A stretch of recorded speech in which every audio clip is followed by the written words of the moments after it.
চতুর্থ শ্রেণীর গণিত জ্যামিতির অধ্যায় থেকে আজকে একটি প্রশ্ন নিয়ে আলোচনা করব। এখানে প্রশ্নটি হচ্ছে, একটি সমবাহু ত্রিভুজের প্রত্যেকটি বাহুর দৈর্ঘ্য 5 সেন্টিমিটার হলে ত্রিভুজটি অঙ্কন করো ও অঙ্কিত চিত্রের বৈশিষ্ট্য লিখো।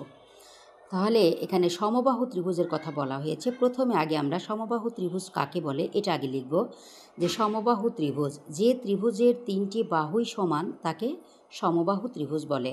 তাহলে এখন 5 সেন্টিমিটার দৈর্ঘ্য বিশিষ্ট একটি আমরা সমবাহু আঁকবো। এখানেও যতটুকু নিব, এই বাহু এ বাহু এর 3টা বাহুই কিন্তু সমান। যেহেতু 5 সেন্টিমিটারের কথা বলা হয়েছে, আমরা একই সমান বাহু নিয়ে এখানে একটি সমবাহু ত্রিভুজ এঁকেছি যার দৈর্ঘ্য 5 সেন্টিমিটার। এটা কিন্তু 3টায় 60 ডিগ্রি করে। তাহলে ক খ গ চিত্রে ক খ গ একটা সমবাহু ত্রিভুজ।